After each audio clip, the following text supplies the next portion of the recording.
नमस्कार दोस्तों, स्वागत है आपका अपने YouTube channel digital modern academy पे।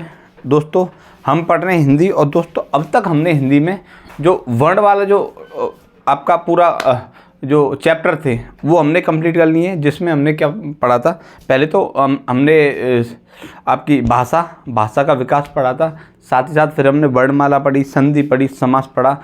और आज जो दोस्तों हम टॉपिक शुरू करने वाले हैं वो टॉपिक रहेगा हमारा शब्दों का। अब यहाँ से जो टॉपिक चलेंगे शब्दों के बारे में चलेंगे। आई बात है, अब तक कहाँ तक, वर्णों तक चले, लेकिन अब यहाँ से जो टॉपिक चलेंगे वो शब्दों से चलेंगे। तो शब्दों की बात करें, देखो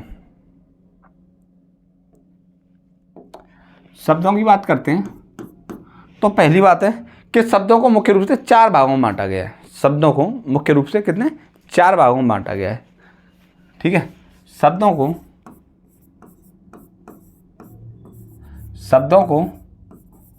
मुख्य रूप से कितने 4 भागों में बांटा गया है। बात समझ में आई, कितने में 4 भागों। पहला कौन सा, पहला है आपका, देखो पहला जो भाग है वो है आपका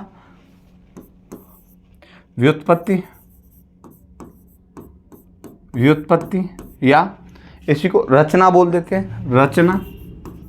रचना या बनावट के आधार पर,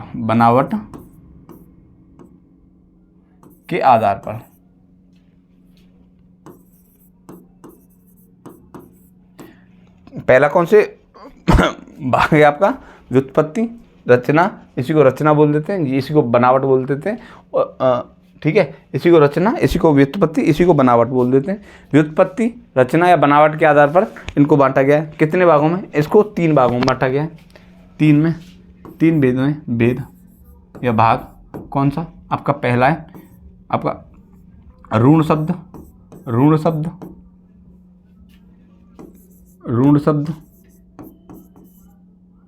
पहला है ऋण शब्द। दूसरा है दोस्तों कौन सा आपका, दूसरा है आपका यौगिक शब्द।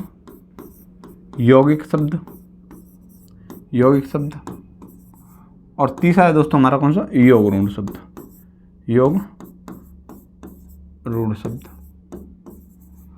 3 भागों में इसको बांटा गया है। ठीक है, दूसरा है जो दोस्तों इसका जो दूसरा वेद है या भाग है वो आपका उत्पत्ति या स्रोत के आधार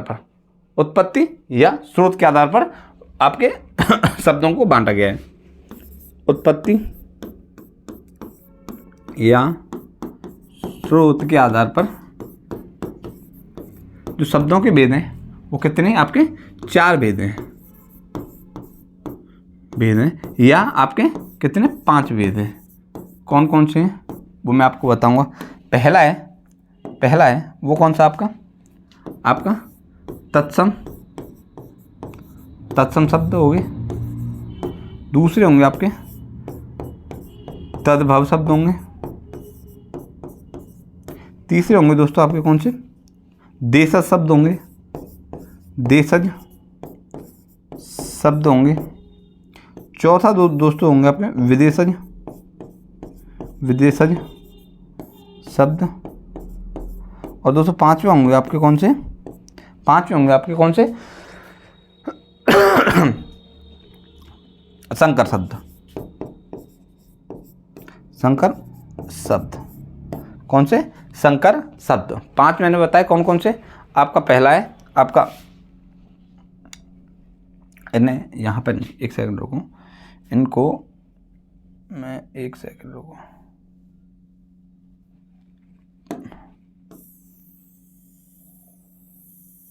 मैंने कितने वेद बताए इसके आपको, 4 वेद या 5 वेद। मैंने 5वां वेद कौन सा बताया आपको, संकर शब्द। आई बात समझ, कितने भागों में बांटा है मैंने बताया आपको, शब्दों को 4 भागों में बांटा है। पहला व्युत्पत्ति, रचना या बनावट के आधार पर, इसके 3 वेद हैं, ऋण शब्द, योग शब्द और योग ऋण शब्द। फिर मैंने बताया व्युत्पत्ति या स्रोत के आधार पर शब्दों को 5 या 4 भेद हैं।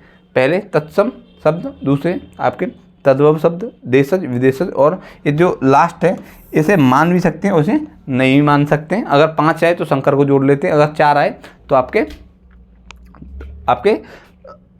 इन चारों को जोड़ लेते हैं, ठीक है। और अगर ऑप्शन आए, ऑप्शन में 4 या 5 आए तो आप उत्तर कौन सा लगाएंगे आपके? अगर कुल की बात करें तो 5 और खाली शब्दों की बात करें तो 4 आंसर लगाएंगे। बात समझ में आई? पहले से नोट करो, फिर देखेंगे आपके रूप परिवर्तन के आधार पर, रूप परिवर्तन के आधार पर, रूप परिवर्तन के आधार पर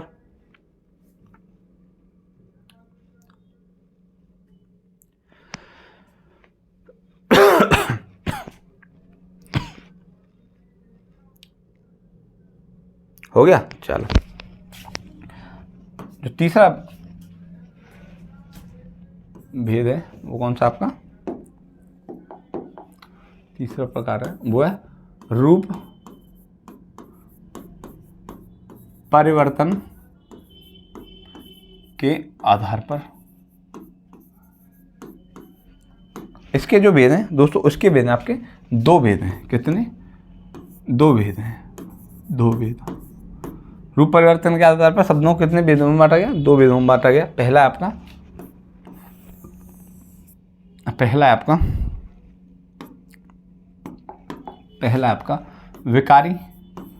विकारी शब्द हो गए, और दूसरे हैं आपके अविकारी शब्द। अब देखो विकारी शब्द कौन कौन से होते हैं, अविकारी कौन से होते हैं। देखो विकारी शब्दों की बात करें तो इसमें होंगे आपके संज्ञा। विकारी शब्द वे शब्द होते हैं जिन पर लिंग वचन कारक का प्रभाव पड़े, उनसे क्या होता है, उनमें परिवर्तन आ जाए। कौन से? विकारी शब्द, यानी विकार हो शब्दों में।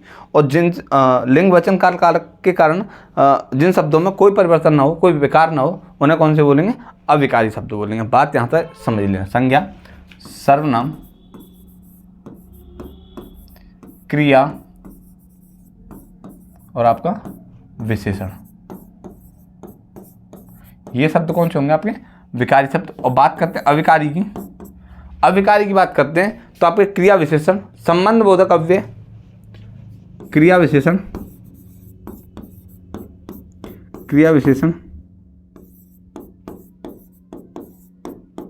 संबंध बोधक,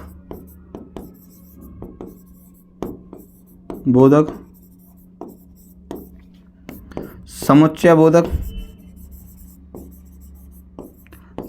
बोधक, और दोस्तों आपका जो चौथा है इसमें वो आपका विस्मयादि बोधक। कौन सा? विस्मयादि बोधक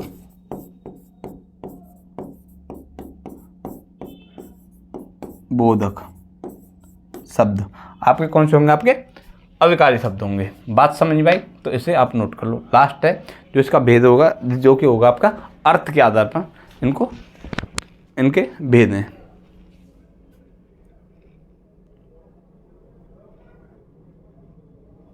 करो नोट, इसे नोट करो।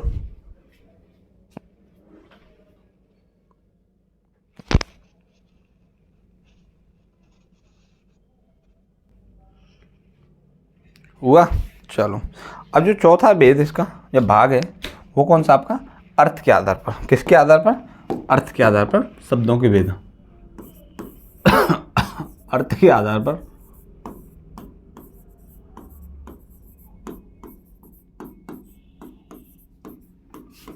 शब्दों के भेद।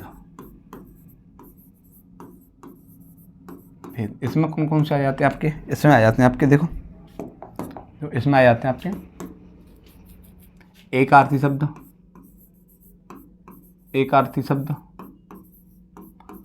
हो गए आपके। दूसरा अनेकार्थी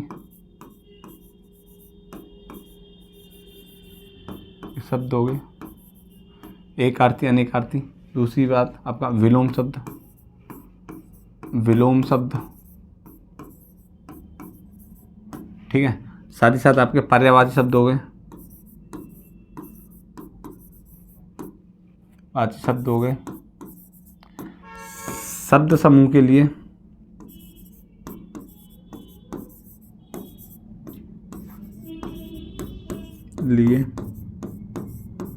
एक शब्द समूह के लिए एक शब्द। ये जो हैं वो आपके अर्थ के आधार पर शब्दों के भेद हैं। अब हम एक एक भेद को पढ़ेंगे, एक एक भेद को पढ़ेंगे। पहले पढ़ेंगे हम व्युत्पत्ति, रचना, बनावट के आधार पर शब्दों के भेदों को। आई बात में। फिर पढ़ेंगे हम किसके बारे में उत्पत्ति के आधार पर पढ़ेंगे। फिर पढ़ेंगे हम आपके रूप परिवर्तन के आधार पर, और फिर पढ़ेंगे दोस्तों हम किसके आधार पर, अर्थ के आधार पर शब्दों के भेद पढ़ेंगे। इसमें क्या है कि आपकी पूरी ग्रामर वाला जो टॉपिक है वो आपका कंप्लीट हो जाएगा। बात समझ भाई। चलिए शुरू करते हैं। इसे नोट कर लो, नोट कर लो।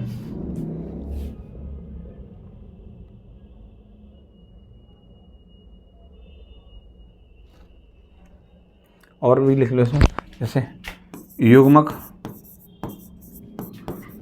समालोचक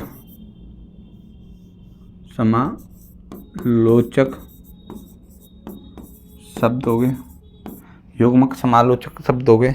साथ ही साथ आपके समूहवाची शब्द हो गए, समूहवाची शब्द हो गए, जैसे समूहवाची शब्द हो गए। तो ये कौन से होंगे आपके अर्थ के आधार पर शब्दों के भेद हैं।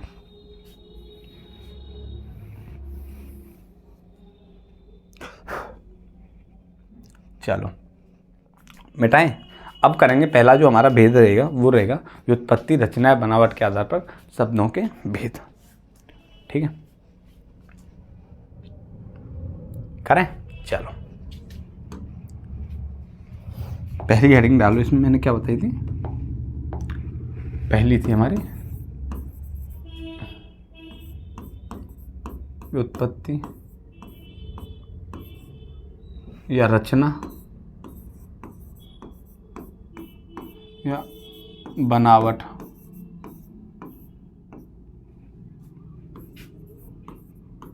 आधार पर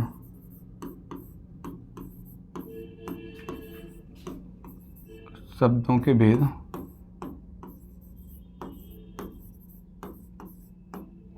ठीक है, व्युत्पत्ति, रचना या बनावट के आधार पर शब्दों के भेद। तो पहला जो शब्द होगा दोस्तों हमारा कौन सा होगा, आपका रूढ़ शब्द होगा। हेडिंग डाल लो, आपका जो पहला है इसमें रूढ़ शब्द, रूढ़ शब्द, इसके बारे में थोड़ा जान लो। वे शब्द जो किन्हीं अन्य शब्दों के योग से न बने होते हैं। मतलब वे शब्द जो किसी अन्य शब्दों के योग से न बने हो और किसी विशेष अर्थ में इनका क्या हो, प्रयोग हो। और तीसरी बात इसमें क्या होती है कि अगर इनको तोड़ा जाए तो इनके टुकड़ों से, यानी कि मैं तो एक ओरली बताऊँ, अगर इन शब्दों को तोड़ा जाए तो इनके तोड़ने पर क्या हो, जो शब्द बनेंगे या जो वर्ड बनेंगे उनका कोई अर्थ ना हो, कोई अर्थ ना निकले, वहाँ कौन सा होगा, आपका रूढ़ शब्द होगा। अब इसे हम अपनी लैंग्वेज में बनाएंगे तो कैसे, वे शब्द लिख लो,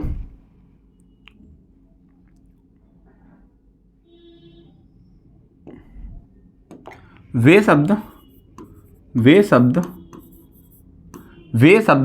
जो किन्हीं अन्य शब्दों के योग से न बने हो। वे शब्द जो किन्हीं अन्य शब्दों के योग से न बने हो, ठीक है, जो किसी अन्य शब्दों के योग से न बने हो और किसी विशेष अर्थ में या किसी विशेष अर्थ को प्रकट करते हो और किसी विशेष अर्थ को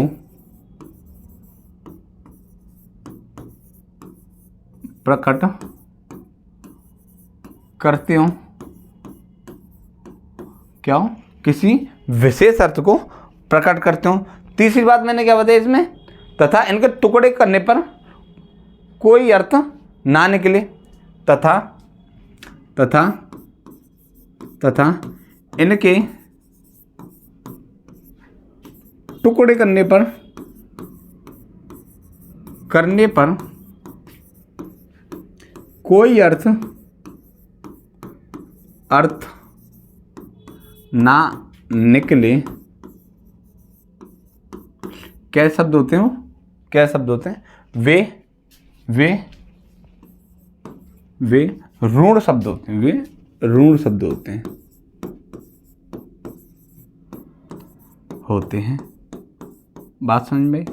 मैं दोबारा बताऊंगा। ऋण शब्द कौन कौन से होते हैं, कौन से शब्द होते हैं? वे शब्द जो किन्हीं अन्य शब्दों के योग से न बने हों। पहली बात तो ये किसी और शब्दों के योग से नहीं बनते होते हैं। दूसरी बात, ये किसी विशेष अर्थ में अर्थ को प्रकट करते हैं तथा इनके टुकड़े करने पर कोई अर्थ ना निकले, वे शब्द कैसे होते हैं आपके, क्या शब्द होते हैं आपके, ऋण शब्द होते हैं। जैसे मैंने कल, अब मैंने शब्द होता है कल, अब कल का आप विच्छेद करें तो का आया क और धन ला। अब इनका कोई अर्थ निकल रहा है? नहीं निकल रहा ना। क और ला का कोई अर्थ नहीं निकल रहा, तो ये क्या हो जाएगा आपका, ऋण शब्द हो जाएगा। लेकिन कल एक विशेष अर्थ को प्रकट करता है, यानी आने वाला दिन। वैसे ही मैंने बोला नाक, मैंने बोला नाक बोला मैंने, घर बोला मैंने, नाक बोला, घर बोला मैंने, पेन बोला, हाथी बोला, पेन बोला, पेन बोला, ठीक है, पेन बोला, हाथी बोला, पेड़ बोला। तो ये शब्द कैसे होंगे आपके, क्या शब्द होंगे? ये आपके रूढ़ शब्द होंगे। इनका मतलब तोड़ने पर इन शब्दों को कोई अर्थपूर्ण मतलब अर्थ ना निकले, तोड़ने पर शब्दों का, ठीक है। तो ये शब्द कौन से होंगे आपके ऋण शब्द होंगे। करो नोट। फिर पढ़ेंगे हम यौगिक शब्द पढ़ेंगे।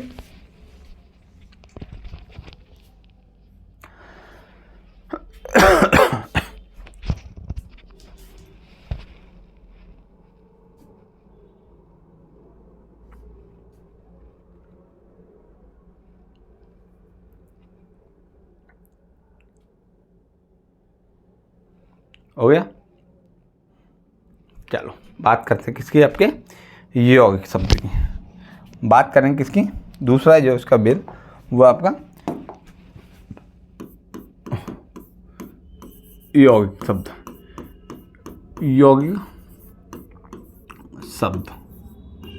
कौन शब्द? यौगिक शब्द।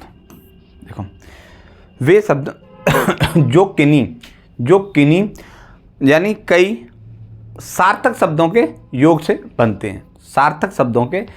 बनते हैं, वे शब्द कैसे कहलाते हैं? आपके योग ऋण शब्द कहलाते हैं। लिख लो, वे शब्द जो कई सार्थक शब्दों के योग से सार्थक शब्दों के योग से बनते हैं। कैसे बनते हैं? क्या शब्द कहलाते हैं? योग शब्द कहलाते हैं। यौगिक शब्द कहलाते हैं। बात समझ में? सीधा फंडा है। वे शब्द जो कई सार्थक शब्दों के योग से बनते हैं, कैसे शब्द कहलाते हैं? आपके यौगिक शब्द कहलाते हैं। जैसे मैं शब्द लिखा मैंने विद्यालय, जैसे विद्यालय, मैंने शब्द लिखा विद्यालय। और विद्यालय को तोड़ेंगे तो विद्या धन आलय। मैंने बोला विद्यालय को तोड़ेंगे विद्या धन आलय। विद्या मतलब ज्ञान, आलय मतलब, आलय क्या हुआ? आलय मतलब घर, विद्या का घर, यानी दोनों का अर्थ निकल रहा है। सार्थक शब्दों के योग से बनने वाले शब्द कौन से होते हैं? आपके योग शब्द होते हैं। आई बात समझ? जैसे मैंने बोला देवालय, तो क्या हो जाएगा? देव धन आलय, यानी दोनों का अर्थ होता है, ठीक है। वैसे ही मैंने बोला प्रधानमंत्री, अब इसको तोड़ेंगे तो क्या है? प्रधान धन मंत्री, मतलब प्रधान और मंत्री के योग से क्या बना? प्रधानमंत्री। आई बात समझ? वैसे ही मैंने बोला जगत गुरु, जगत गुरु, जगत गुरु, गुरु। अब इसे तोड़ेंगे तो क्या हो जाएगा? जगत धन गुरु। वैसे ही मैंने बोला देवालय, देवालय में बता दिया। वैसे ही और बताऊं आपको देवदूत, मैंने बोला देव दूत, तो क्या हो जाएगा? देव और दूत, यानी कि दो सार्थक शब्दों या दो से अधिक सार्थक शब्दों के मेल से बनने वाले शब्द कैसे होते हैं? आपके यौगिक शब्द होते हैं। ये बात आप कान खोल के सुन लो और इस चीज़ को नोट कर लो। एक हमारा लास्ट बच्चा है इसमें यौगरूढ़ शब्द, उसको और देखेंगे।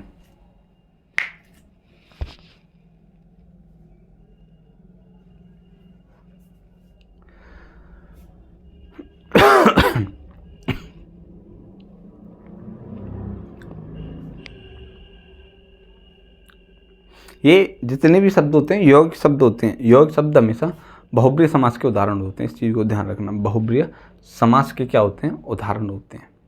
यौगिक शब्द हुए, यौगरूढ़ शब्द हुए, ये किसके उदाहरण होंगे? आपके बहुब्रीय समास के उदाहरण होंगे। बात करते हैं यौगरूढ़ शब्दों की, ठीक है? बात करते हैं यौगरूढ़ शब्दों की। लिख लो जो तीसरा भेद है इसका, यौगरूढ़ शब्द।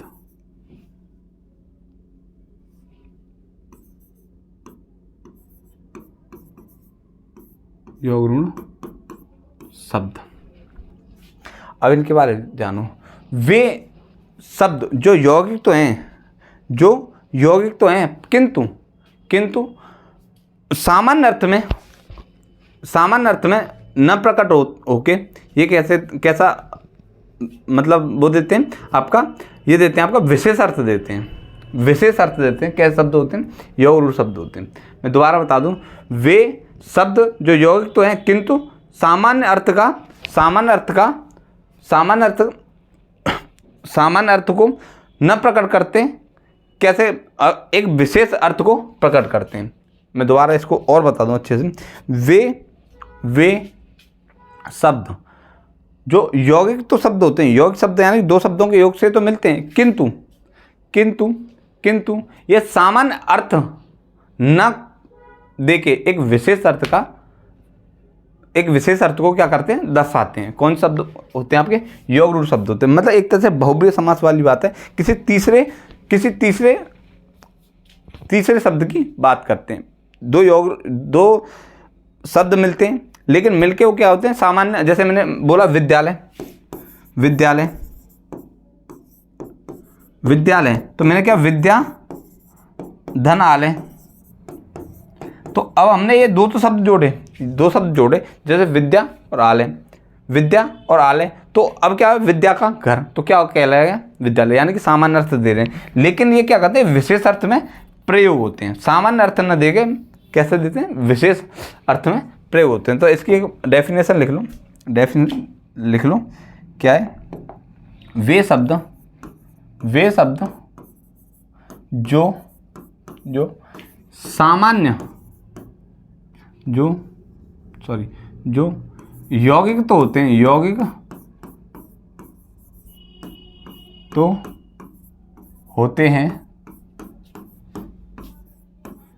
किंतु यौगिक शब्द तो होते हैं, किंतु मैंने बोला किंतु सामान्य अर्थ को न प्रकट कर, किंतु सामान्य अर्थ को न प्रकट कर एक विशेष अर्थ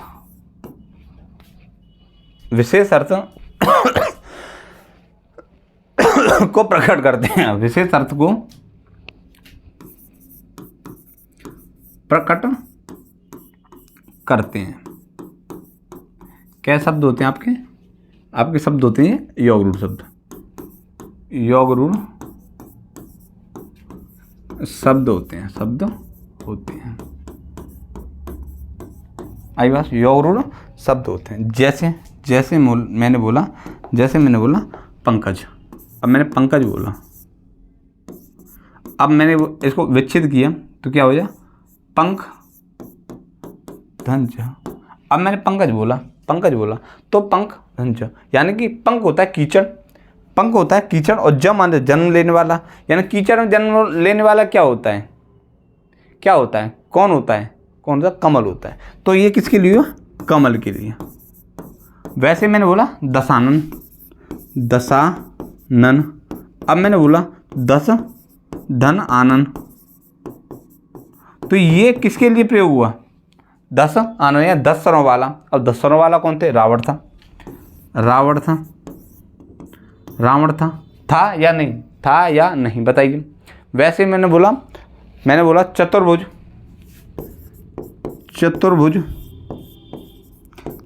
बोला मैंने, तो 4 चतुर्धन भुज, यानी 4 भुजाई वाले कौन थे आपके, विष्णु थे।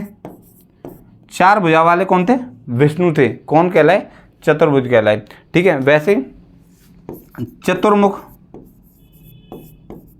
अब चतुर्मुख मतलब 4 चतुर्धन मुख। अब चतुर्मुख है तो क्या कौन थे, ब्रह्मा के लिए। यानी कि क्या बोला मैंने कि वे शब्द जो यौगिक तो हैं, किंतु सामान्य अर्थ को न प्रकट कर एक विशेष अर्थ को प्रकट करते हैं। कैसे शब्द होते हैं, योग रूढ़ शब्द होते हैं। मैंने कैसे बताया, पंकज यानी पंख, और पंख और ज यानी कीचड़ में जन्म लेने वाला कौन होता है, कमल होता है। दशानन 10 धन आनन यानी 10 सरों वाला रावण। वैसे 4 भुजाओं वाले कौन थे, विष्णु थे। हैं आपके चतुर्मुख यानी 4 भुजाओं वाले कौन है आपके, ब्रह्मा है। 4 मुख वाले कौन है आपके, ब्रह्मा है।